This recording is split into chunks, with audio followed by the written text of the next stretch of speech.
Ahora, claro, aquí estoy haciendo una observación. Dice, Haussmann creó grandes avenidas que es en realidad la imagen del poder de la época. Es decir, como los reyes se sentían amenazados, etcétera.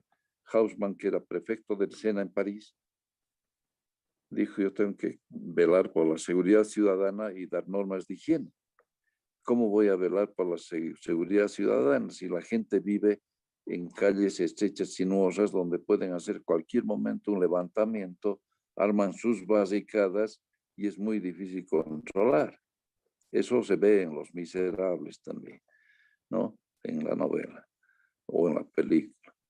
Y entonces Haussmann dijo, no, yo tengo que velar por la seguridad ciudadana y para evitar emboscadas y todo eso voy a hacer calles anchas y rectas. Y comenzó a hacer calles anchas y rectas, ¿no? La más conocida, les he dicho, es los Campos Elíseos, ¿no? Que es una maravilla realmente, pero también en París hay otras, por ejemplo, um, la calle Rivoli, que es interesantísima porque es recta y es una de las calles más largas en París y todas las construcciones se parecen entre sí, es decir, tienen la misma altura, tienen balcones, porque esa calle fue concebida cuando Napoleón era emperador y Napoleón también dejó muchas cosas interesantes de su periodo de gobierno, porque le interesaba mucho lo urbanístico y también los códigos Napoleón, que aparte de los códigos romanos, los códigos Napoleón, ambos son la base de los códigos de derecho que están en los países, que rigen en todos los países, ¿no? Los códigos romanos han tenido una repercusión muy grande y los códigos Napoleón también. Entonces nuestras leyes aquí son copia de eso, mucha copia, ¿no? Tienen como base. Por eso ustedes van a ver muchas palabras de los abogados que están hechos en el latín, ¿no? Como cuando nos quitaron el litoral se utilizó el utis possidetis juris, que es en latín, ¿no? Que es más o menos como decir la tierra es de quien la trabaja, pero en este caso es la tierra es de quien la posee. Y los chilenos se basaron en eso para agarrarse del litoral, ¿no? Entonces hay mucho de esas cosas en derecho. Pero la Rivoli es una calle que, estilo napoleónico, ¿no? Con balcones y de unos 5 pisos deben ser las edificaciones, con sus balcones rectitas y muy largas, ¿no? Es poder de la época también, es la imagen del poder de la época.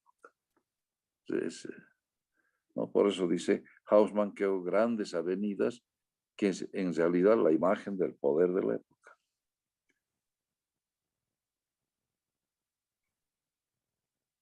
Ahora, claro, se puede también hablar de algunos motivos urbanísticos. Lo que pasa es que al centro el valor del suelo es mucho más grande que en los márgenes. Entonces, eh, se prefiere construir en altura para hacer la mejor utilización de ese suelo, ¿no? Pero ahí surge un problema. El centro históricamente tenía pues, construcciones públicas, iglesias, que cuando se construyen estos grandes edificios pierden su valor arquitectónico, su valor en cuanto a integrarse con el medio, porque los edificios de tantos pisos, ¿qué integración tienen con una iglesia? No se parecen en nada, ni con un edificio antiguo, ¿no? Que es sede de la administración. Entonces, al construir esos edificios se está reduciendo la dimensión histórica de la ciudad. Es más, se destruyen monumentos históricos. Cuando se construyó el edificio Alameda en el Prado, pues hubo una reacción, ¿no? ¿Cómo se va a construir semejante edificio? Porque el Prado era muy lindo, ¿no?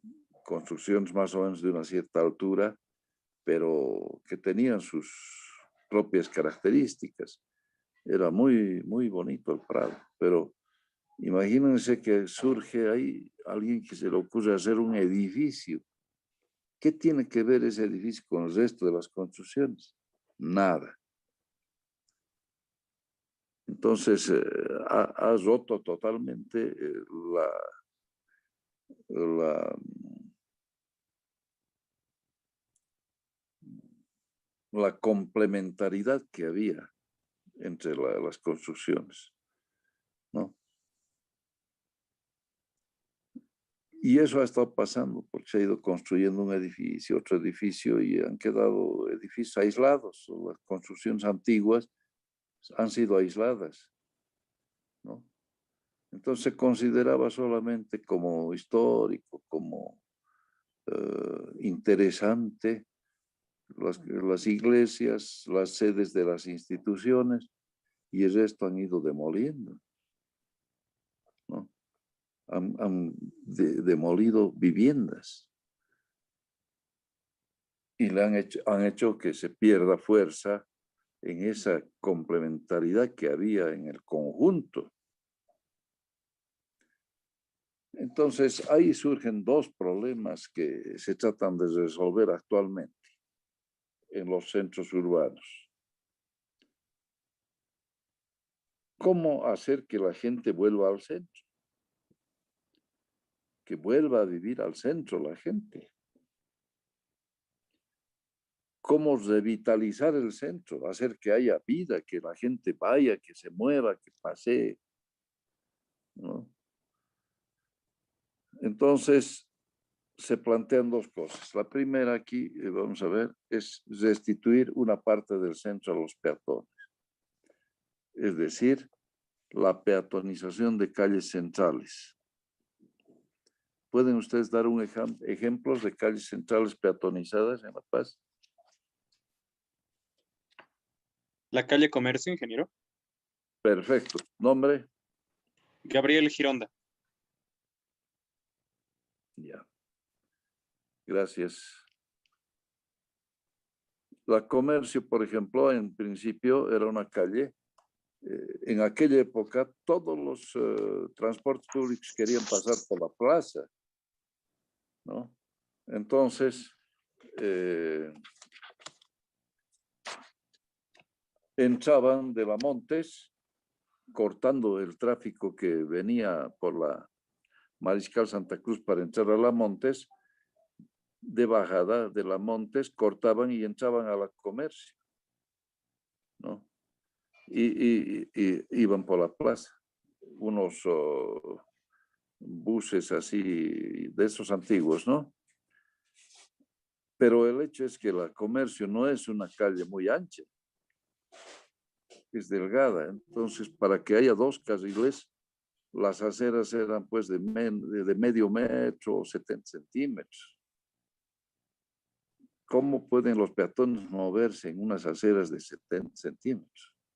Ahora, si te encuentras con tu amigo o tu amiga y te pones a charlar, pues resulta que detrás tuyo hay un montón de gente y detrás de la otra persona también otro montón de gente.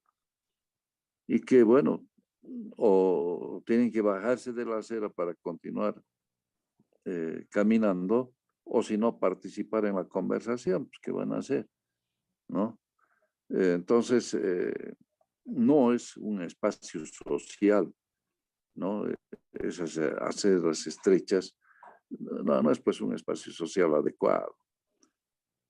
Pero cuando el alcalde Raúl Salmón planteó el peatonizar el comercio, los primeros que se opusieron fueron los comerciantes.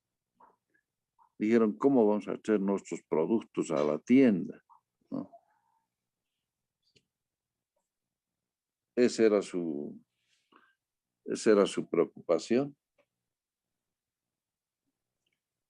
¿Cómo vamos a llevar? Y entonces, porque la comercio se había diseñado con jardineras distribuidas a lo largo, más banquitos para que la gente se sentara.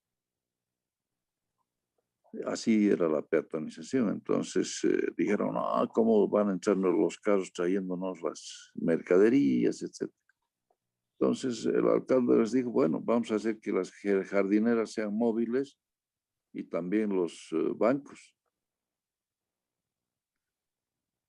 Y bueno, el otro problema era los transportistas. Decían, no, tenemos que entrar por ahí, que esto, otro. Y no, lo que pasa es que cuando se va a peatonizar algo, es lógico que hay que pensar en vías alternativas, ¿no? Y se había pensado en la Mariscal Santa Cruz como vía alternativa o la Sucre, ¿no? Yo les comento que participaba en la pavimentación de la Sucre y era bastante problemático porque si queríamos poner una rasante, aparecían ya los cimientos de esas casas antiguas que eran coloniales, ¿no? Entonces ha tenido que trabajarse de una manera muy especial para poder habilitarla para transitar el tráfico, porque era una calle empedrada nomás, ¿no? Y bueno, se ha hecho un trabajo bastante minucioso para poder pavimentar y no perjudicar a las viviendas estas, ¿no? Que aparecían sus cimientos, que estaban prácticamente ya libres, porque ya antes se habían hecho trabajos en la Sucre. Entonces, eh,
Entonces, les estaba comentando del centro. Se trata de que la gente vuelva al centro y de esa manera se peatonizan calles centrales. ¿Pueden darme algún otro ejemplo, aparte de lo que me ha dado Gabriel? Otros ejemplos de calles centrales que se han peatonizado. Ingeniero, Sí, no sé si será un ejemplo la calle Linares, donde venden instrumentos autóctonos. está peatonizada. Me parece que no hay tránsito de vehicular por esa calle.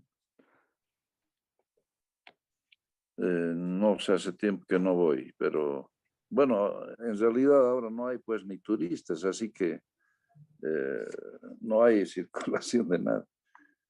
Pero no es, Ingeniero, oficialmente no está peatonizada, creo. Ya, sí, ¿quién quería decir algo? ingeniero, Evaristo Valle, Inge. Ya, Evaristo Valle, ¿cuál es tu nombre? Luis Centellas, ingeniero. Ya, Luis Centelles. Evaristo Valle es la continuación de la pasarela de la Pérez, ¿no? Entonces, se ha visto por conveniente peatonizar, pero todavía creo que no se ha hecho todo lo que había que hacer ahí, porque la Tiquina también se tenía que peatonizar, no sé si se ha peatonizado, la idea era esa. En todo caso, sí, ese es un ejemplo. También es zona comercial, igual que la comercio. Otra calle.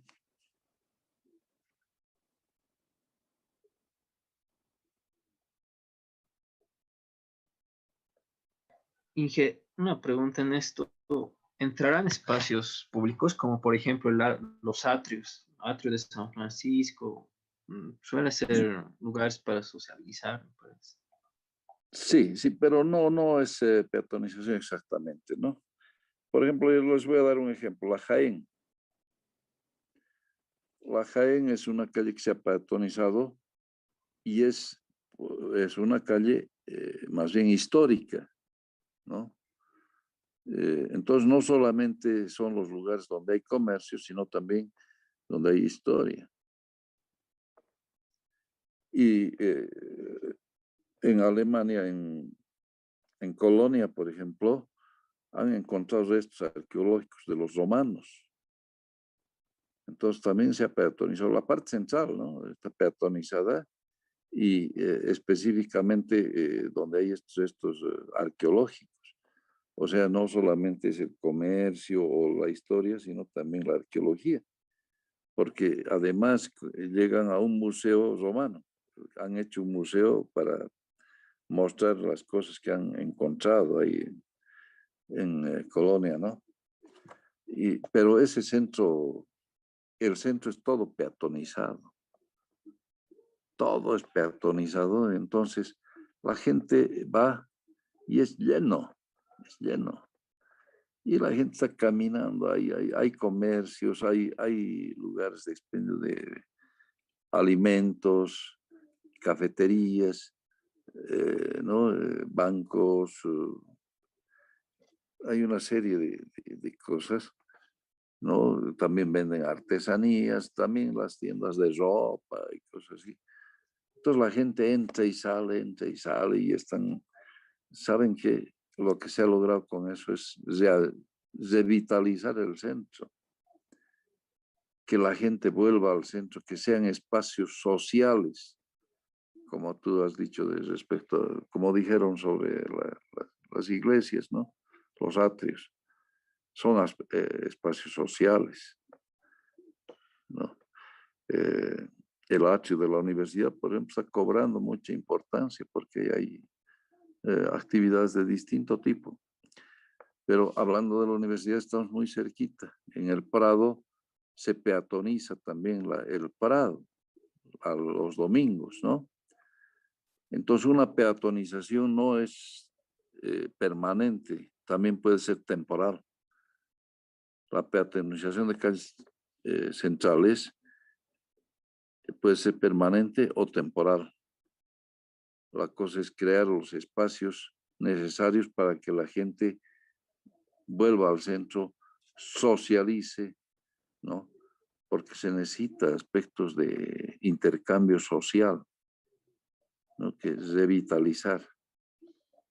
Entonces el Prado resulta un buen espacio, ¿no? Los domingos, los dueños del Prado los domingos son los niños, los jóvenes, los papás, etc., ¿no? Entonces, ahí hay una serie de manifestaciones, hay música, hay títeres, hay actividades para los niños que pinten, ¿no? Entonces, resulta que estamos rehumanizando. Eso es más que todo la palabra, rehumanizar la ciudad, hacer que la gente vuelva al centro, con cualquier pretexto, comercial, histórico, arqueológico, o simplemente de actividades de distinto tipo, conciertos, ¿no? Esa es la idea. Entonces, no solamente son las calles comerciales, sino también centros interesantes desde el punto de vista histórico, arqueológico y arquitectural. Entonces se asiste a la rehumanización de los centros de las ciudades. Sí, por favor.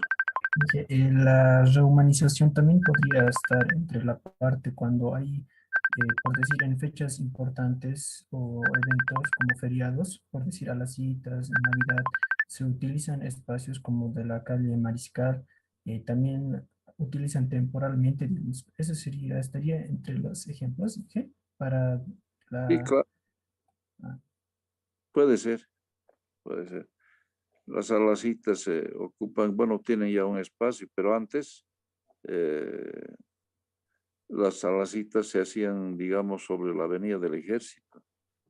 Se cesaba el tráfico a la Avenida del Ejército y ahí se armaban todas las salacitas. Hasta que se ha cerrado el zoológico y esos espacios los han comenzado a utilizar como para hacer distintas manifestaciones, entre ellas la salacita. Pero aún así ocupan una parte. Está bien. Eso es temporal, ¿no? Es temporal.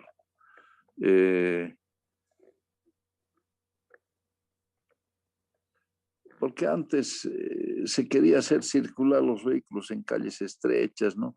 Imagínense en la comercio circular vehículos y ahí no hay mucha, o sea, la contaminación se concentraba. La contaminación del aire se concentraba, ¿no? Pero además en esas aceras tan estrechas no puede haber pues intercambio social, contacto humano, ¿no?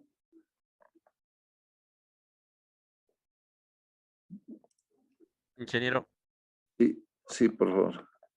yo tengo una duda, Inge. Bueno, en realidad la calle Graneros, ¿alguna vez ha sido apta para la circulación de vehículos, Inge? Porque, bueno, en realidad desde que yo recuerdo siempre ha sido una calle de comercio, ¿no? Donde en todos sus alrededores están los puestos, anaqueles. Bueno, sí, la comercio en la parte alta era lo que se llamaba el mercado negro, si no me equivoco. Y después ha ido creciendo y extendiéndose a calles más abajo, con la continuación. Y ahí había residencias, había casas bonitas que eran para vivienda, pero después ya se ha llenado el comercio y esas casas han comenzado a ser utilizadas como depósitos en todo lo que eran sus patios y sus habitaciones de la planta baja, habitaciones de los comerciantes. Y claro, los dueños, pues les interesaba también recibir algún ingreso por eso, ¿no? Entonces han ido admitiendo, pues. Entonces ha cambiado en la parte baja, pero después el resto era ya un mercado, siempre ha sido mercado, de tal manera que incluso la gente que no tenía dónde dormir iban y se dormían pues en esas tarimas que había del mercado, ¿no? Eh, Así es, pero en realidad los mercados también son centros sociales, o sea, de intercambio social. Siempre han sido desde tiempos antiguos, ¿no? Desde los romanos, los griegos, el lugar del mercado era el lugar de discusión política y de intercambio social. Entonces tenían el agora, los griegos se llamaba el agora, donde se armaba un mercado. Y en ese lugar la gente iba para hacer intercambio social y también discutir cuestiones políticas. Y los romanos tomaron el mismo ejemplo que los griegos e hicieron el foro. El foro era el lugar donde se instalaba el mercado, pero también era lugar de intercambio social, ¿no? Y discusión política. Entonces la gente busca esos lugares y eso es lo que hay que darles para rehumanizar el centro, que se estaba quedando tan vacío, ¿no? Y entonces, y les digo, es también por un poco la cultura, ¿no? Si ustedes van a Jerusalén, hay una entrada que es por donde se entra al barrio judío. Y es todo bien ordenadito, bien calmado, bien silencioso, ¿no? Y entonces uno entra al barrio judío y puede entrar a las tiendas, y todo es bien tranquilo.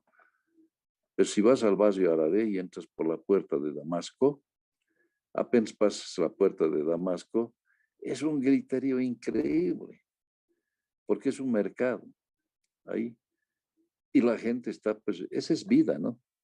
Esa es la vida que se está manifestando en ese ruido, porque la gente está discutiendo los precios, está comprando. A los árabes les interesa que les discutas.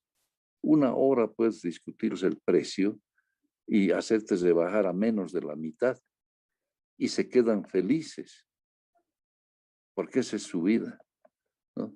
Y se quedan felices de tal manera que tú dices, caramba, y no me habrá engañado en el precio, aunque te hayas rebajado la mitad, ¿no? Es increíble porque es su parte de su cultura. Entonces hay que estar pues ahí discutiendo para hacerte rebajar. Y ese es el intercambio social. Y les digo, son hábiles, pucha, muy hábiles. Yo les comento que en Estambul estuvimos entre 3 amigos. Uno de ellos se compró una mesita y fuera del mercado encontró una mesita, se compró y estaba cargando su mesita. Y entramos al Gran Bazar. El Gran Bazar es el mercado más grande del mundo, el mercado cubierto más grande del mundo. O sea, miles de puestos, ¿no? Y entramos y a poco de que estábamos caminando nomás se acerca un señor y muy hábiles, como les digo. ¿Cuánto le ha costado su mesita? Le dice. Y este era un venezolano, le dice, ¿qué importa? Dice, ya me he comprado y eso ya no me interesa, ya no estoy viendo mesitas, quiero ver otras cosas. Y el otro le dice, si usted me dice el precio, le puedo vender una igual a la mitad del precio que usted me diga. Y son tan hábiles para despertar tu interés, ¿no? Y él dice, no, ya no me interesa que esto lo otro. Y sigue queriendo hablar con nosotros mientras caminábamos. Nos dice, ¿por qué no vienen a mi puesto? Les voy a invitar un té y les voy a obsequiar unos ceniceros. ¿No? Bueno, entonces al final hemos terminado en su puesto. Y los puestos son como de los mercados aquí, pero tienen un sótano donde está su mercadería. Entonces, pasen al sótano, nos dice, por una escalera hemos entrado. Y nos hace sentar ahí todo alfombrado y los asientos también son como cajones, pero cubiertos por tejidos, ¿no? Entonces ahí nos hemos sentado y a su ayudante le dice, trae mesitas. En turco le ha debido decir, si trae unas mesitas, pone ahí. Miren qué bonitas. Y le pone unos ceniceros encima. Si me compran esto, yo les regalo el cenicero. Si pone los ceniceros sobre las mesitas y dicen, miren qué bonitas. Así. Y nos invita a té. Ven y tomando té y charlando con él así. ¿Qué creen que ha pasado?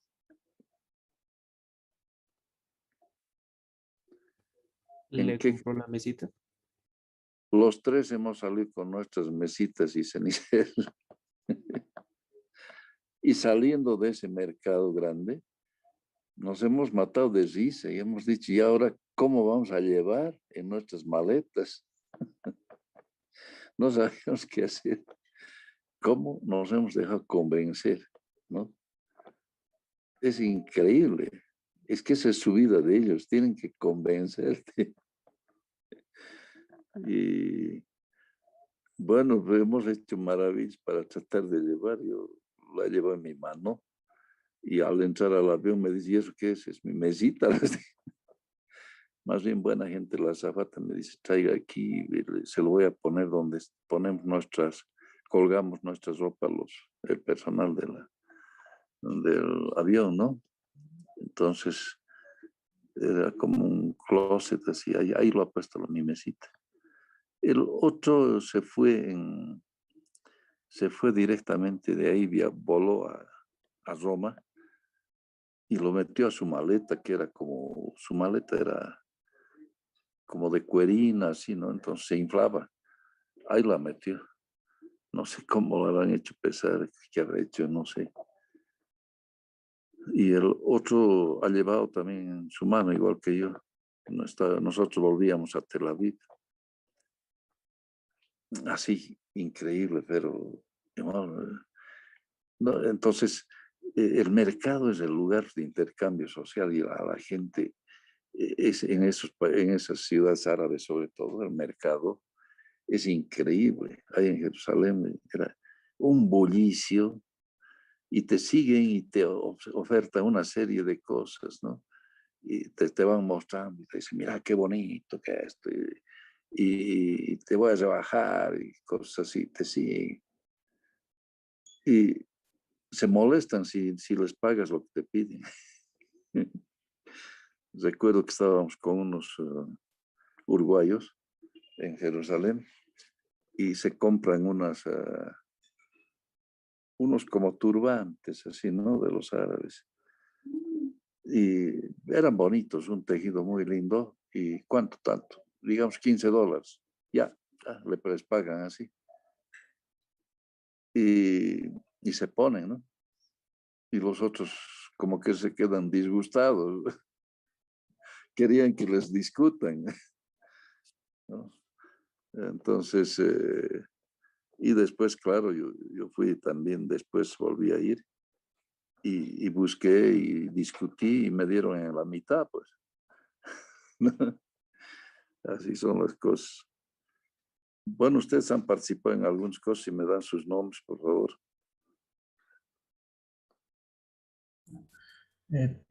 Mire, Sí. de mí es Luis Efraín Poma. ¿Cómo? Luis Efraín Poma. Ya. ¿Quién más Luis participa? Centella, sí. Ya, Luis Centella, ya está. Ya. Juan Israel Durán, Juan Durán. sí, ingeniero. Ya. Ya, entonces, el centro normalmente ha sido representativo del poder, pero lugar de comercio. Y como los centros comenzaron a quedar vacíos por el modernismo, pues, ¿no? Construcción de estos edificios que son producto también de la revolución industrial. porque la revolución industrial comienza a producir materiales y entonces hay que utilizar aquello. Entonces se comienza a construir en serie con columna, viga, losa, columna, viga, losa, columna, viga, losa. Y eso yo veo en un edificio que están construyendo aquí frente a donde yo vivo, es que cada semana suben un piso. Es increíble. Vacían las columnas, ya están vaciando las vigas y la losa. Y ya están armando para nuevas columnas. Es increíble, ya nos han cortado todo lo que es sol, todo, ¿no? Y yo no sé hasta dónde van a seguir, porque no dan visos de parar. Porque cuando tú ves ya que abajo ya están comenzando a poner ladrillos, a poner paredes, dices, ya están comenzando con la obra media, digamos, ¿no? Pero la verdad es que no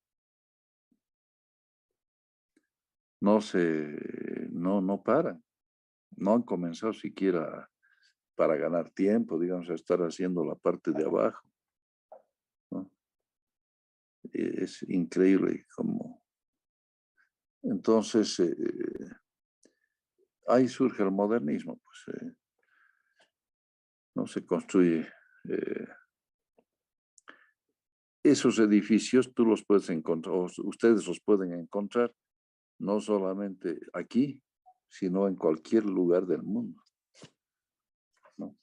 Entonces, no son representativos de una cultura, nada, sino que es simplemente lo que ha surgido de la revolución industrial, ¿no? Y entonces, en culturas distintas encuentras lo mismo.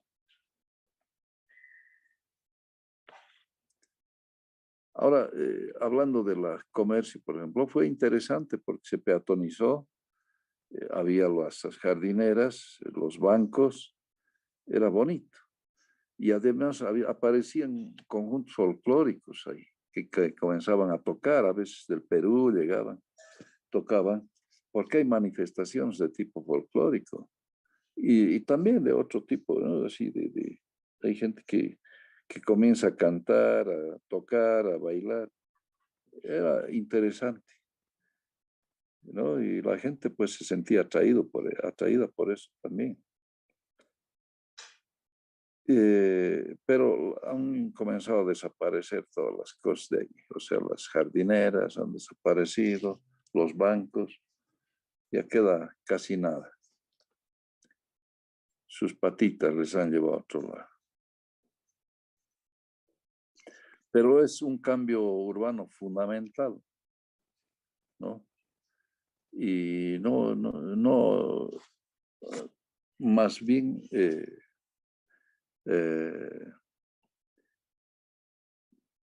que hace que el comercio funcione más. La gente se siente atraída de ir al centro. Y les digo, yo he estado en centros así peatonizados en muchos lugares, porque es la tendencia actual, ¿no? Entonces, en Estados Unidos hay centros así peatonizados, interesantísimo. Y hay manifestaciones también, hay músicos, ¿no? En París ni que se diga, hay 3.000 músicos tocando en las calles ahí, o cantando. Pero en Copenhague, en Dinamarca, toda la parte central es peatonizada, es una maravilla, ¿no? Y siempre está lleno, siempre está lleno. Bueno, yo tenía una anécdota ahí en Copenhague un poco rara. Quería obsequiar un libro a los profesores que había tenido ahí. Entonces me fui a una librería y le digo, ¿tienen libros de autores latinoamericanos? Sí, me dice. ¿Tienen de García Márquez? Sí, me dice. Vengan, pero quiero en idioma danés. Sí, nos dicen, vengan, me dice una chica, me dice, y vamos a un estante.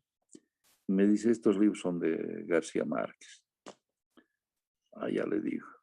Pero ahora tradúzcamelo el título. ¿no? Para saber qué libro es cada uno de estos, para ver de comprar. Y se pone a traducir y se queda callada, ¿no? Y bueno, me van a disculpar esto ustedes, ¿ya? García Márquez tiene un libro, creo que se llama así como Recuerdos de mis putas tristes, algo así se llama. Entonces ella me lo estaba traduciendo el título y se quedó pues, así porque claro, era un título medio raro y chocante, ¿no? Y le dije, ya, he entendido, le dije, ya he entendido, está bien. No, así. Y, pero mire, a veces a uno le pasan esas cosas.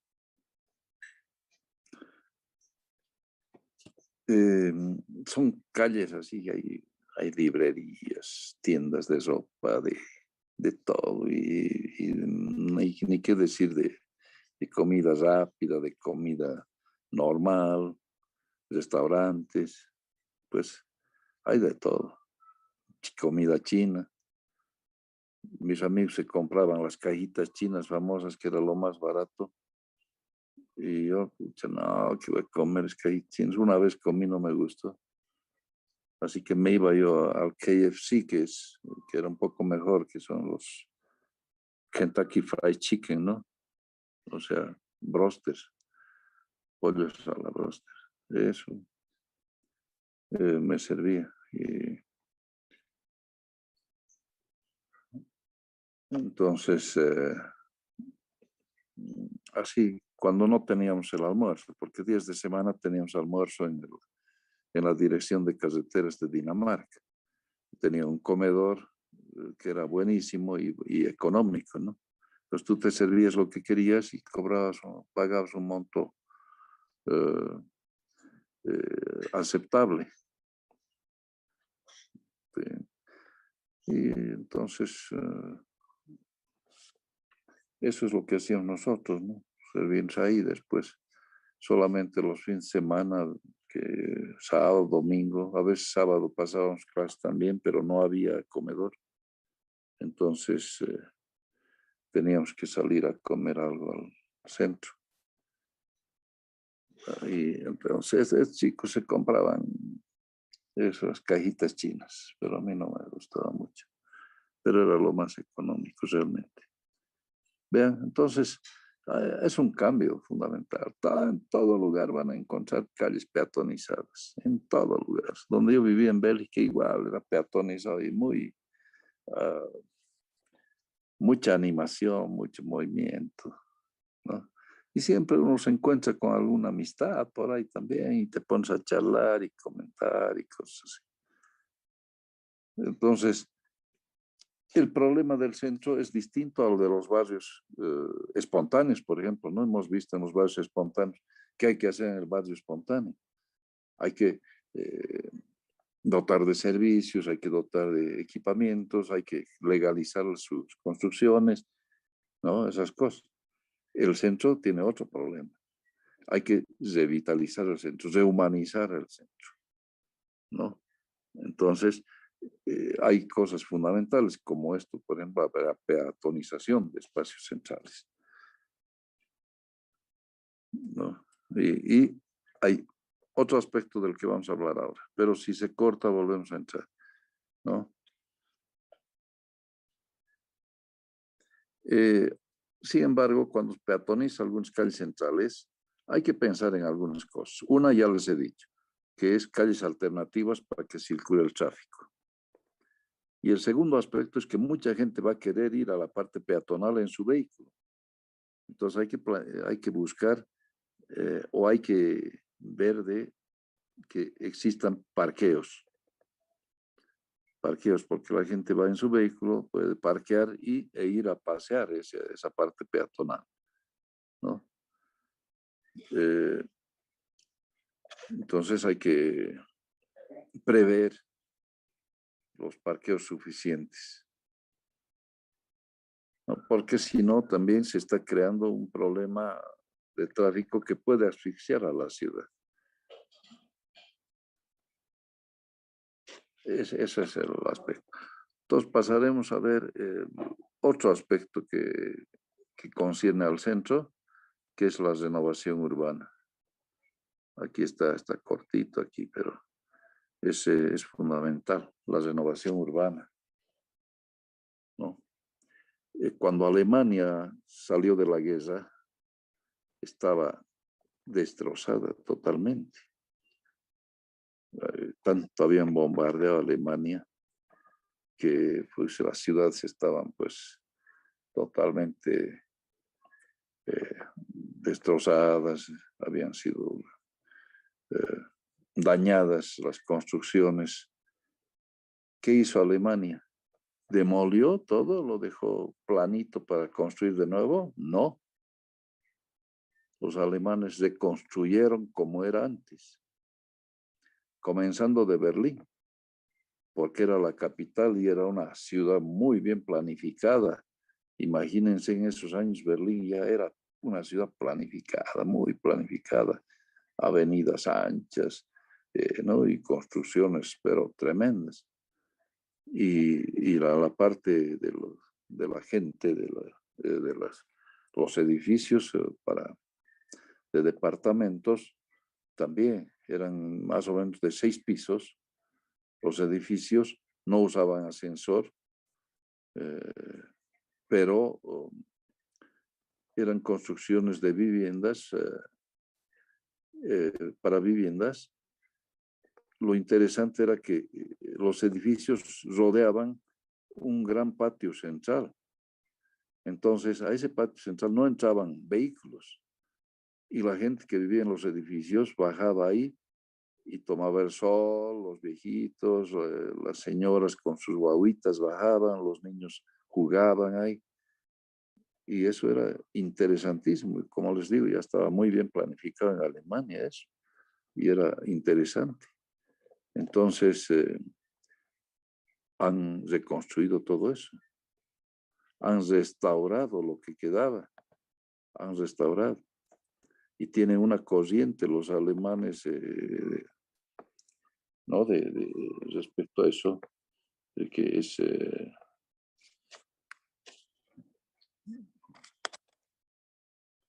la Bauhaus. Bauhaus es una corriente arquitectónica en realidad. Haus, ¿qué es? Casa. Casa. Y Bau,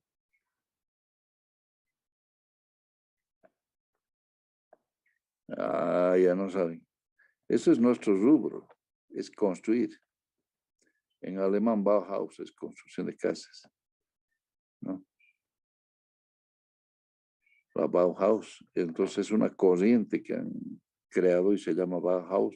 Hacen exposiciones, tienen sus propios edificios en varios lugares, donde hacen exposiciones, de todo lo que han estado haciendo. Y dentro de eso está pues el restaurar las construcciones antiguas. Esas construcciones que habían sido afectadas por la guerra y las han restaurado. Y para mí me ha encantado, ha sido muy ha sido fabuloso realmente, porque les comento, aquí voy a ver, abrir un espacito para dibujar. Bueno, aquí arriba. Yo recuerdo lo que he visto, ¿no?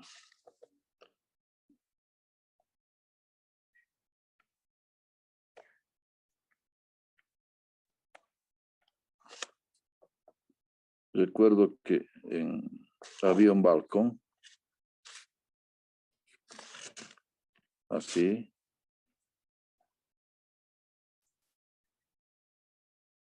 Y desde los pisos de arriba, desde el techo en realidad, bajaba una bajante por donde bajaba el agua de lluvia. Entonces, había aquí un tubo que estaba apoyado en el balcón y entonces bajaba el agua de lluvia, pero cuando llueve, no llueve solamente pues al tubo, sino por fuera también lo moja al tubo y entonces chorreaba agua por fuera del tubo y esa agua se dispersaba aquí, ¿no? En el balcón y iba dañando el balcón. Entonces, han estudiado hasta eso ellos, han estudiado esos detalles y han dicho, bueno, esto está dañando, hay que solucionar. No solamente es restaurar,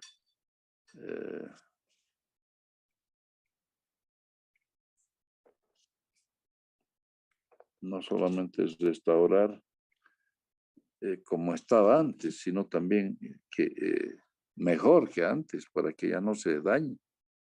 Entonces han alejado el tubo, se ha mantenido el tubo, pero más lejos del balcón.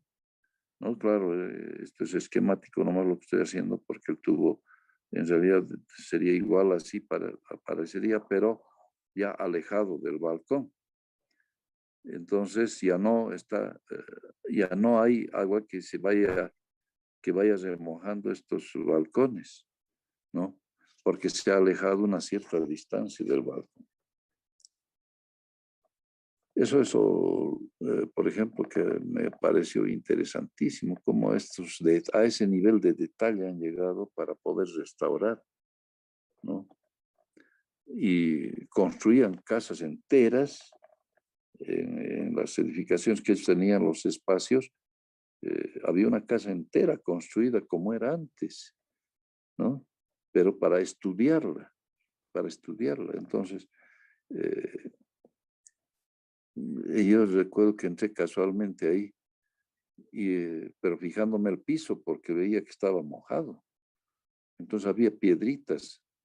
Entonces caminando por las piedritas estuve para pasar hasta otra puerta que se veía al otro lado, pero casualmente me doy la vuelta y era una casa con sus ventanas prendidas, así. Entonces había sido un estudio que estaban haciendo ellos, ¿no? Y claro, tenía su sentido también las piedritas y el piso mojado,